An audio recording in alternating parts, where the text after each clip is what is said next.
Chers auditeurs, dans ce nouvel épisode, nous allons parler de l'alignement des équipes lors d'un projet de transformation et pourquoi c'est souvent le facteur déterminant entre réussite et échec.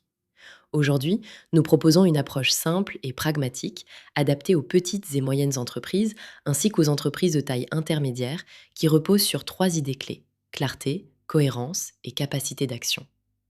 La clarté, c'est savoir où l'entreprise va et pourquoi. La cohérence, c'est structurer les choix et les messages pour qu'ils se traduisent en comportement. La capacité d'action, c'est donner aux équipes les moyens, temps, outils, autorité et formation pour agir. Dans les faits, l'alignement n'est pas uniquement une question de communication, c'est surtout une question de ressources et de routine. Notre expérience avec Scale to Sell montre que le dirigeant peut parler avec force, mais que certains collaborateurs retiendront seulement une partie du message si l'on n'y prend pas garde. Pour diagnostiquer rapidement votre situation, 4 étapes simples peuvent guider le diagnostic. Étape 1, clarifier le pourquoi. Expliquer le problème que la transformation doit résoudre. Plus le pourquoi est concret, plus les équipes peuvent s'y projeter. Étape 2, décrire la cible de manière simple. Une cible abstraite est inefficace. Il faut décrire ce qui va changer au quotidien. Étape 3, identifier les zones d'incompréhension. Demander à des managers comment ils expliqueraient le projet à un nouvel arrivant. Les réponses révèlent ce qui circule vraiment. Étape 4, évaluer les leviers disponibles. Les équipes disposent-elles du temps, des outils, des compétences et de l'autorité pour agir? L'expérience que nous observons chez nos clients montre que l'alignement échoue souvent parce que les moyens d'agir manquent.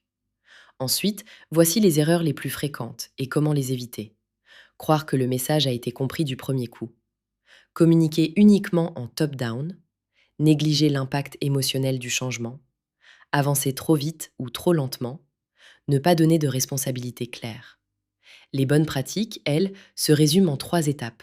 Créer un récit simple et partagé, impliquer les équipes dans la construction du plan, installer des routines de suivi courtes pour réancrer le message et ajuster rapidement. En conclusion, aligner les équipes demande de la clarté, de la patience et une communication régulière. En rendant le projet simple à comprendre, en impliquant progressivement les équipes et en donnant des moyens réels d'agir, un dirigeant peut créer un mouvement collectif durable. Chez Scale to Sell, nous accompagnons les dirigeants pour structurer leur entreprise et réduire les angles morts, afin de rendre la société réellement désirable aux yeux des acquéreurs. Parce que nous pensons qu'une société ne se vend pas, elle s'achète. Si cet épisode vous parle, n'hésitez pas à partager, à vous abonner et à lire notre blog pour aller plus loin ou nous contacter pour en discuter.